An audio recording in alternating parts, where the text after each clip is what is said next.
Baie welkom by Mos Wêreldwyd aanlyn tuiskool se potgoeie.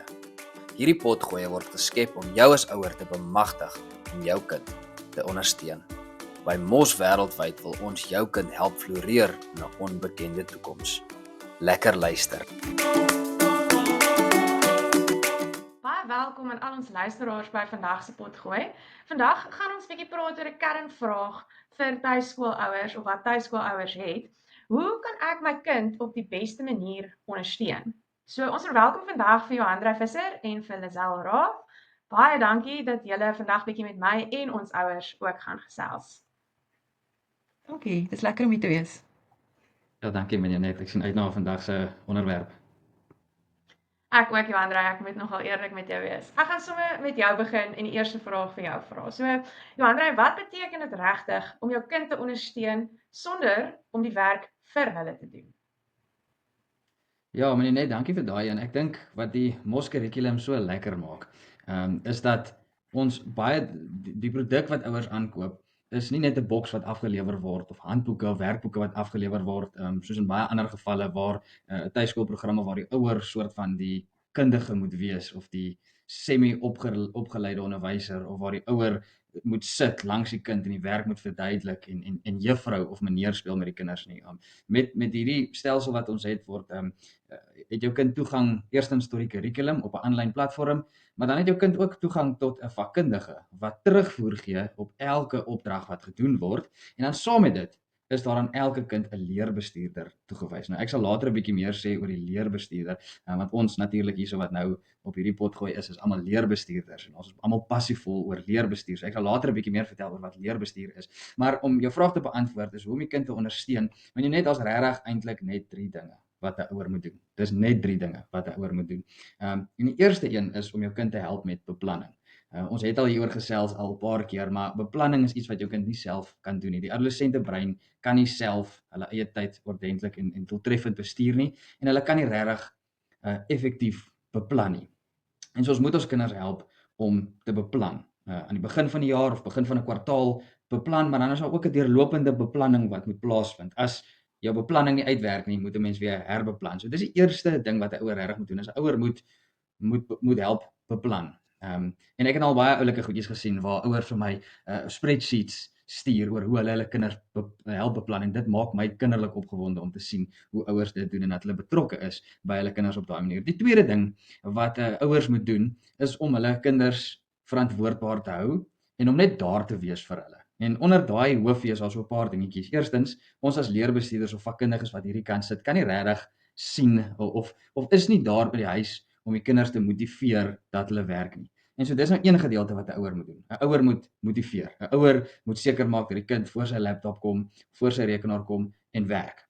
En hulle moet en natuurlik dan nou daar wees en om hulle te motiveer.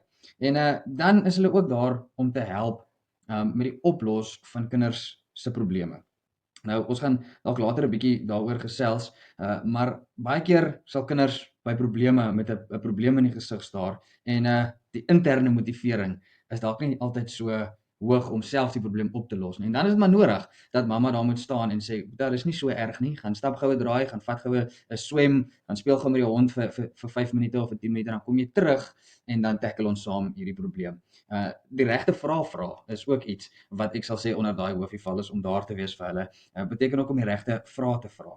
Om vir hulle jy weet dalk so 'n bietjie uit te daag. As jou kind dalk na die etenstafel toe kom met 'n ek het nou iets interessant geleer om 'n bietjie die kind uit te vra oor dit en hulle nuuskierigheid 'n bietjie verder te prikkel. En dan het ek sommer net 'n laaste dingetjie daar tong in die kies met jou net en dit is net om kos aan te dra en om seker te maak dat hulle werksomgewing is netjies. So daai val vir my so half onder die weet hou jou kinders verantwoordbaar en wees daar vir hulle. Die derde ding wat 'n ouer moet doen. En hier is eintlik vir my nogals 'n baie belangrike een. En dit is dat jy 'n baie as ouer moet jy 'n baie nou pad stap met jou kind se leerbestuurder. Jou kind, ek het aan die begin gesê dat jou kind het 'n leerbestuurder.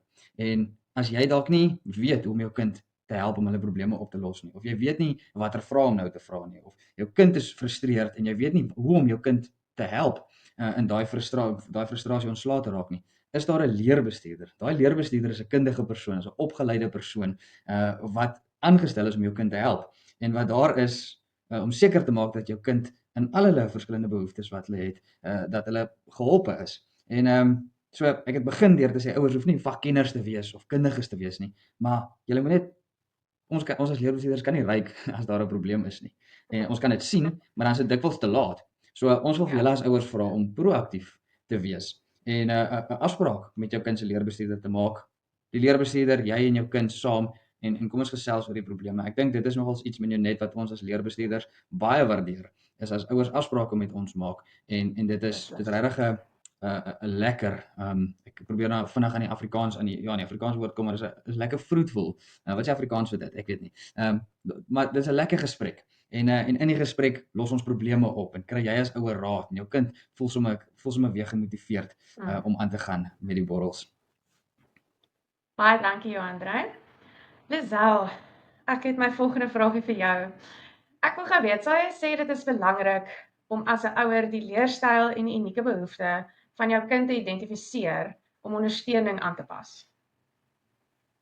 O ja, ek dink nogals dis baie belangrik. Ek dink is die wonderlike voorreg en een van die groot voorregte van tuisonderrig is as jy tuiskoolouer is, jy en jou kind is baie meer in mekaar se geselskap as wanneer jou kind elke oggend vroeg by skool gaan aflaai en vanmiddag 3 uur eers weer gaan oplaai. So ek dink uiteraard ouers wat tuisonderrig gee, leer hulle kinders beter ken. Ek dink ook ons stelsel is van so 'n aard dat omdat elke opdrag uniek is en elke borrel so verskil van die vorige een, leer 'n mens gou ken wat is jou kind se sterkpunte. Hy hou van byvoorbeeld so skyfies maak, presentations doen, maar hy hou nie so baie van waar hy moet 'n paragraafie skryf nie. So jy as ouer gaan baie gou-gou agterkom, wat is jou kind se sterkpunte, wat is sy unieke leerstyl? Dalk is jou kind baie regterbrein dominant en hou hy van prentjies en kleur en is hy dalk ook selfs baie musikaal en dis vir hom lekker as jy en hy die werk rap of sing of 'n rympie maak vir watter maande van die jaar het 31 dae en watter maande het 30 dae.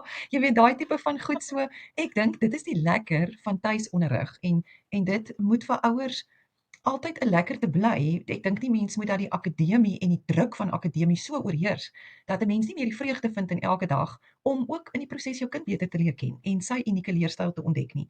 So ek dink dit is belangrik dat 'n mens wel aanpas by jou kind se unieke leerstyl. Soos jy byvoorbeeld agterkom jou kind is 'n baie kinestetiese leerder en hy hou van beweging en is vir hom moeilik om vir lang tye stil te sit. Probeer dit in 'n mate akkommodeer want die wonderlike ding van die MOS leerstelsel is dat jy kan jou dagroetine aanpas. Jy kan jou skedule aanpas en jou kind kan selfs by ek weet ook nou nie wat is die goeie Afrikaanse woord vir dit nie, maar sê maar vir hom 'n stand-up desk skep iewers in die huis waar hy kan staan. Jy kan self vir hom 'n trappie of 'n rek of 'n ding onder sy voete insit wat hy kan sit en trap as hy ervaar dat hy kriewelrig raak, as hy vir lang ure moet stil sit. 'n Mens kan vir korter tydjies werk en meer breuke tussenin maak. En in daai breuke moet jy as ouer so proaktief en kreatief wees met jou kind regtig waar daai stimulering gee. As hy 'n kinestetiese leerder is, soos nie byvoorbeeld vir hom te sê, ons het nou 'n 10 minute breek, jy kan daar op die sitkamerbank 'n bietjie sit en net ontspan nie, maar sê vir hom hy moet die hond gaan kos gee of die voël se hok gou gaan skoonmaak of hy moet gou-gou vir jou die pakkies uit die kar uit gaan haal van die inkopies wat jy die oggend vroeër gedoen het. So wees regtig as 'n ouer lekker kreatief rondom dit en ek dink as jy agterkom, jou kind hou van kleur, hy sterk regterbrein, hy hou van musiek, help hom om rympies te vorm in die werk, help hom om van die werk sommer te rap, help hom om breinkaarte te maak, want om te gaan sit met 'n groot vel papier en 'n lekker klomp gekleurde uitdraaikruite of koukiepenne en die werk op 'n mindmap uiteen te gaan sit en prentjies daar buite plak van hoe werk 'n sprinkaan se asemhalingsstelsel of wat ook al, die segmente, maak die hele leerproses net so interessant en die hele gesin word uiteindelik daarbey betrek en ek dink dit is net 'n baie beter en 'n baie meer positiewe ervaring van leer.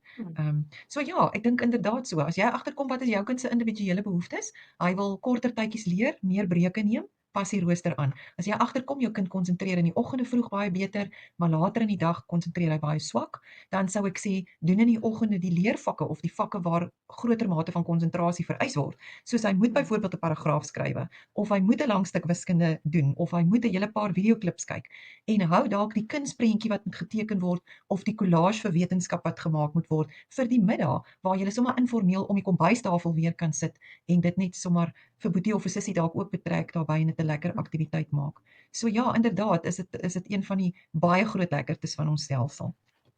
Sjoe, Hoe lekker is dit nie om elke fase saam met jou kind te kan aanpas en die roete saam te kan stap en die roete te kan kies wat jy stap met jou kind, né? Dis 'n baie Ja, groot voorreg. inderdaad. Johandrey, my volgende vraag is aan jou.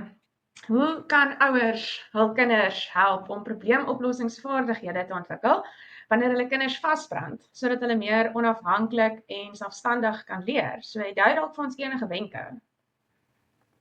Net ek wil eerstens sê dat probleemoplossingsvaardighede is seker die belangrikste vaardighede wat ons kinders gaan moet hê vir eendag. Julle weet nou hoe die lewe verander het van in 'n baie kort tydjie. Ek dink dit was 2023 of 2022 wat ons met kunsmatige intelligensie begin te doen kry het en waar gaan dit eindig?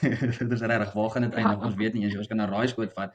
Meeste van ons gaan heel waarskynlik dalk verkeerd wees, maar daar's een gegewe en dit is dat daar gaan heeltyd individue wat wil relevant wees in daai tyd gaan moet aanpasbaar wees en hulle gaan gekonfronteer word met baie belangrike probleme wat hulle in die gesig gaan staar en enigste manier om probleme op te los is om jy weet op 'n sekere manier daarna te kyk en jy weet goeie soos kritiese denke of om kommunikasie toe te pas of kreatiwiteit is 'n belangrike komponent en ek wil vir ouers sê dat al hierdie goed word in die borrels aangespreek.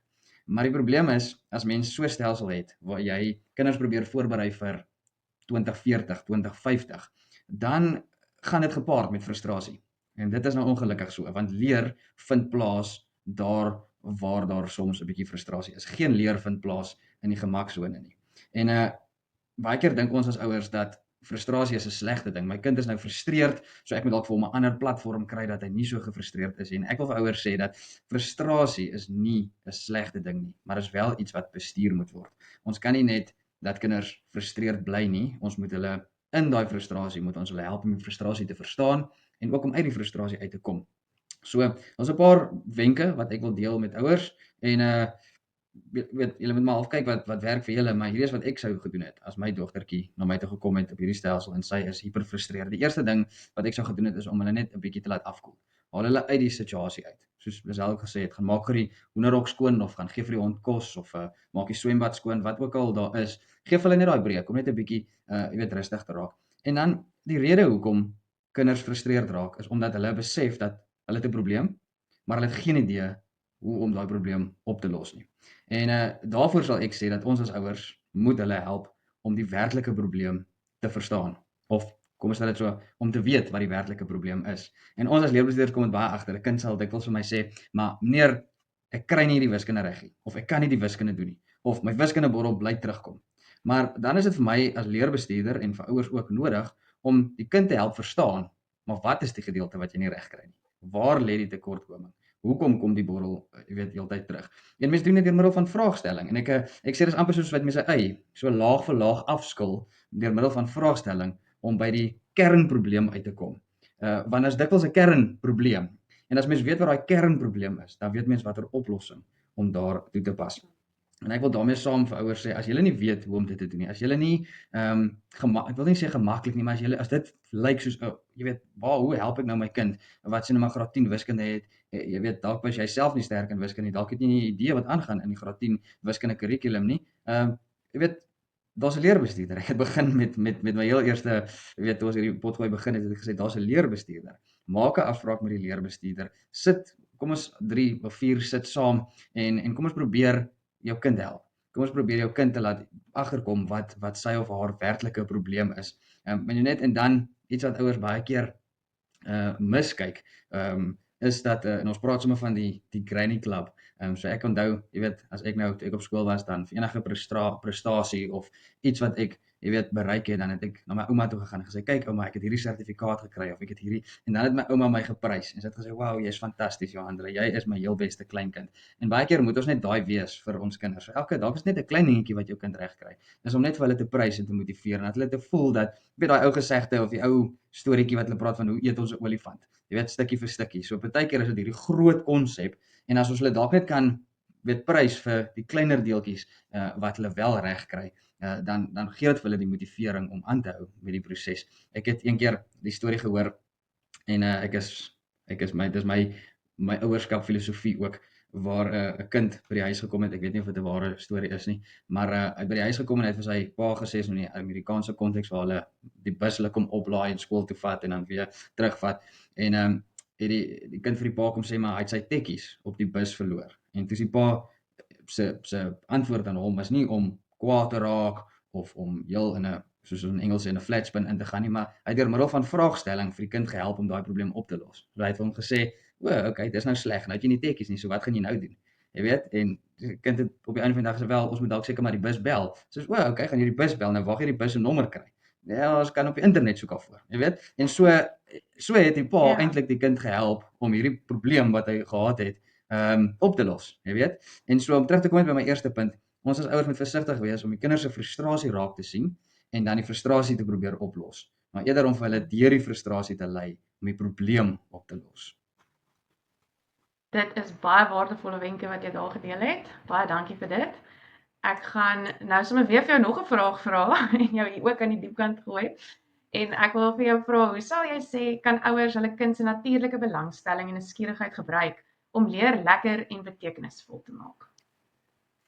Net ek het vertel hierdie storie so baie. Ek het 5 jaar terug, so 'n bietjie minder as 5 jaar terug toe ek by die mos betrokke geraak het en toe het ons ook, jy weet, soos wat kinders, leerders deur 'n oriëntasieproses moes gaan, toe moes ons ook deur 'n oriëntasieproses gaan en my oriëntasie daai tyd was gewees om van die borrels wat die kinders moes doen ook deur te werk.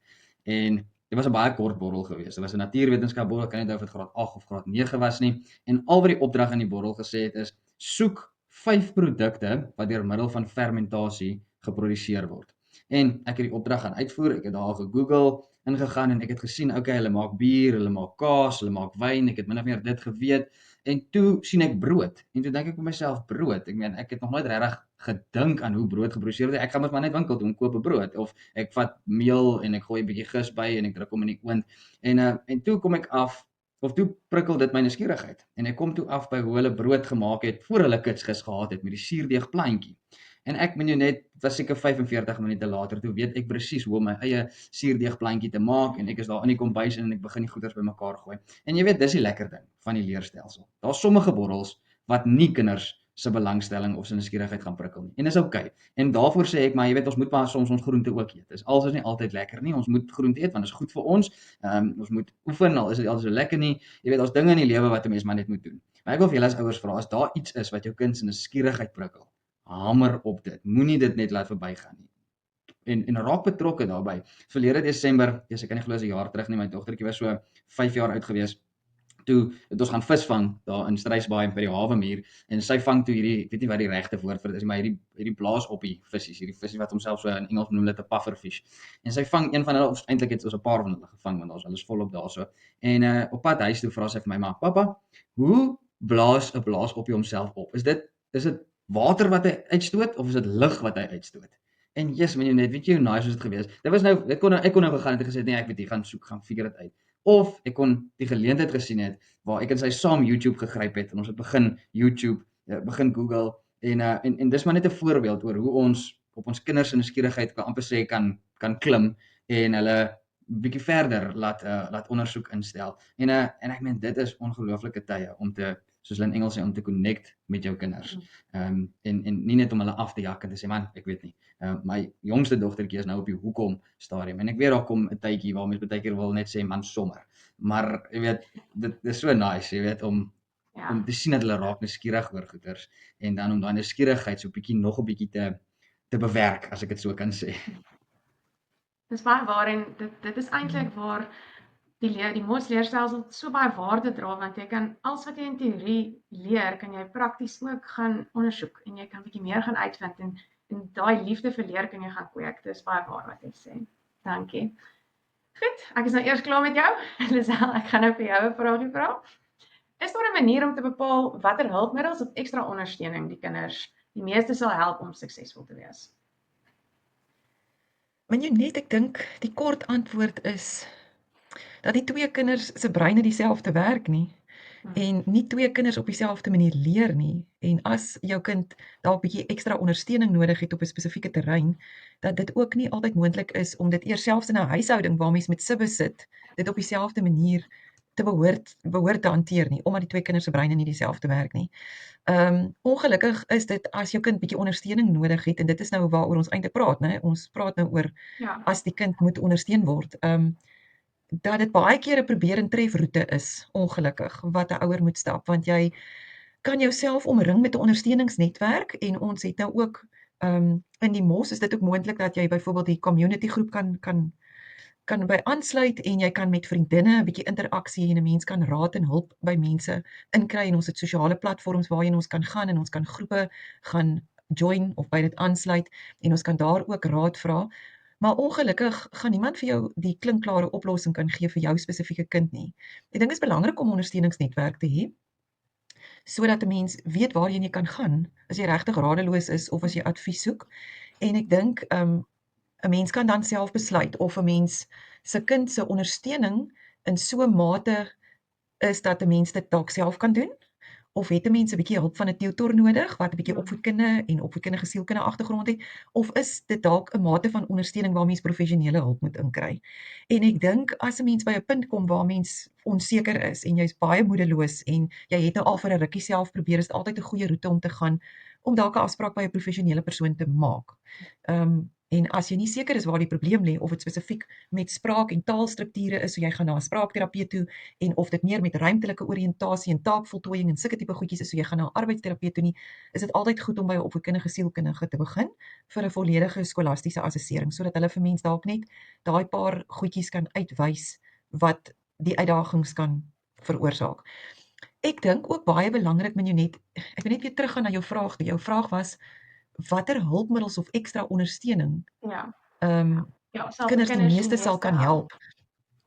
Nou ek dink 'n mens is baie keer geneig om te fokus op soos fisiese hulpmiddels, soos 'n speelietjie of brain gym of konsentrasieoefeninge wat jy op die internet kan kry, of 'n terapeut se tuisprogrammetjie wat sy uitwerk. Maar ek dink na baie jare met kinders werk wat wel baie keer leeruitdagings of ekstra ondersteuning nodig het ek ook al gesien dat sagte vaardighede, soos wat Johanrey nou net genoem het, om net jou kind te leer om die regte vragies te vra, om die kern van sy probleem te identifiseer, dat daai net so 'n belangrike vorm van ondersteuning is. Ek dink veral by jong kinders sê hulle so baie keer vir ons, ag, help my net asseblief, jy weet, en dan gaan sit hulle nou letterlik armpies gevou, of hulle sal sê, ek kan nie hierdie doen nie, doen jy dit vir my? En ek dink net daar trap ons baie keer in die struik, om hetsy of fisies die opdrag self vir jou kind te begin doen, en te hoop hy gaan oorvat en dit self verder voer, of ons doen die dinkwerk vir die kind, in plaas van om daai kritiese denkvrae te vra. So om eerder met 'n teenreaksie te kom, as jou kind met iets spesifiek sukkel en hy het ondersteuning nodig, om hom sê, wat is nou eintlik die probleem hier? Is dit dat jy nie die vragie mooi gelees het nie? Of is dit dat jy nie die inligting het om die vragie te antwoord nie? Of is dit dat jy nie die skyfies kan maak nie, en jy moet dit in 'n skyfie formaat aanbied vir die juffrou, sodat 'n mens die kind op daai manier baie informeel, maar jy gaan op 'n dag skielik net agterkom, jy hoef nie meer daai kritiese denkvragies vir jou kind te vra nie. Hy begin dit nou self vra. En ek dink ons moet ook as deel van ondersteuning aan ons kinders, moet ons ook sien dat ons as ouers kan so waardevol inbou om ons kinders te leer om hulle self te help met baie probleme, as ons hulle hierdie sagte vaardighede leer. So dit is my ook belangrik. Maar as dit 'n regtig 'n groot uitdaging is en daar's professionele ondersteuning nodig, dan is dit uiteraard ook een van die roetes waarmee mens kan gaan. Baie dankie. Ek dink die antwoord gaan vir baie ouers dalk so 'n bietjie meer in die regte rigting wys. Ek wil dan ook net vir jou weer vra, Lisel, het jy enige advies vir ouers rakende hul emosionele balans en geduld om hulle kinders sonder frustrasies te ondersteun? Ek dink dis 'n groot vraag, want as jy 'n tuiskool mamma of pappa is, moet jy intree as 'n ouer, 'n onderwyser, of beide van daai, en ek dink nie jy is altyd op die emosionele vlak by daai twee kategorieë ingedeel. Ek weet, ek onthou nou net terug, wat was 'n van 'n aandete 'n week gewees sonder 'n bietjie trane as my pa my moes help met wiskunde. So, ek wil nou maar net by jou hoor, het jy enige advies vir ouers? Ja, ek dink mens kan 'n paar punte hierso uitlig. Ek dink maak seker dat jy as ouer op dieselfde bladsy is betreffende julle verwagting van julle kind, so ma en pa. Want ek dink dis belangrik in 'n huis om presies te weet, soos ek vroeër genoem het, as jy jou kind dalk op 'n skaal van 1 tot 10 gaan plaas, en jy vra die kind om homself ook op 'n skaal van 1 tot 10 te plaas, kry mens baie keer dat ouers hulle kind op 'n 8 plaas, die een ouer en die ander ouer dalk op 'n 5 en die kind sit homself op 'n 6,5. So ek dink dis belangrik om ooreen te kom in die huis dat 'n mens het dieselfde verwagtinge en daai verwagtinge goed te bestuur. En ek dink ook dis goed vir ouers en kinders om dan te besef die kind het intuïtief eintlik 'n aanvoeling van wat is sy potensiaal. En soms is ons verwagtinge bietjie daarbo wat die kind van homself verwag, maar dat mense ook daaroor 'n gesprek kan hê. So ek dink dit kan baie frustrasie in die huis voorkom. Ek dink ook dit help om dan liewerste kleiner doelwitte te stel en realisties, sodat 'n mens voel, jy weet, dis nou amper soos trappie vir trappie, triekie vir triekie. Partykeer stap ons as ouers te vinnig vir ons kinders. Ek bedoel, ons ervaar dit as ons kinders klein is en jy stap met jou kleintjie, dat jy partykeer agterkom, ja, ek giet 'n lang tree, ek moet bietjie kleiner treetjies stap, my kind kan nie bybly nie. So ek dink daai is ook baie belangrik dat ons kleiner treetjies sal gee tot ons sien die kind is nou by ons of hy's nou gereed, hy's op 'n volgende ontwikkelingsvlak om 'n vinniger pas te kan vat. En dan bly positief en vier elke vorderingkie, klein oorwinningkie. Johanna het ook net 'n melding gemaak daarvan. Dis baie belangrik dat ons elke klein oorwinningkie ook moet vier en nie net na die groter prentjie altyd moet gaan kyk nie, maar ook daai groter prentjie gaan afbreek en na die klein oorwinningkies kyk. Ek dink partykeer so aan, soos as 'n mens 'n babatjie klein is, dan is jy partykeer ontstel as die kind vandag niks geëet of gedrink het nie sy bottels leeg gedrink het nie. Maar dan weet 'n mens ook dat as jy oor 'n 6 weke tydperk gaan kyk of jy gaan weeg aan die einde van die maand, dan sien jy die baba het wel gewig opgetel. So ek dink is baie keer so met kinders ook. Vandag het ons dalk nie ons doelwitte gemaak nie, maar as ons na die groter prentjie gaan kyk, dan kan ons nog steeds sien in hierdie afgelope maand was daar vordering.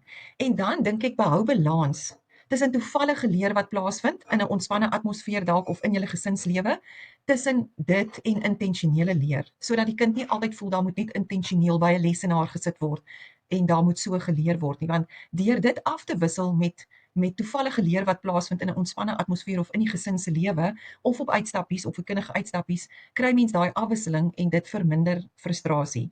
En dan distansieer jouself as jy voel dit raak nou op 'n vlak waar jou kind professionele ondersteuning nodig het. Ek dink dit is baie keer net nodig as jy besef die frustrasies raak nou te veel, die uitdagings is nou te groot. Ek begin nou hier emosioneel raak oor hierdie spesifieke aangeleentheid van my kind. Is dit baie keer nodig om iemand anders in te kry. Jy kan die bestuurder se raad vra, maar ook as jy 'n terapeut aan boord kry, staan so 'n bietjie terug en aanvaar so 'n bietjie advies en hulp van ander mense, want dis nie altyd net jy wat 'n goeie ding vir jou kind kan doen nie. Ander mense kan ook daai positiewe insette lewer. Dis baie waar. Julle baie dankie dat ons vandag so lekker kon sit en gesels oor hierdie belangrike onderwerp. En ek wil net regtig vir ouers motiveer om hierdie punte ter harte te neem wat uitgelig is en probeer om van dit toe te pas. Ek dink dit kan 'n groot verskil maak in julle gesamentlike leerreis om sukses te behaal vir jou kind. Maar ek wil net graag vir jou Lisel en vir Johanna baie dankie sê vir julle tyd vandag en julle insette. Ons waardeer dit baie en ons sien uit na ons volgende episode.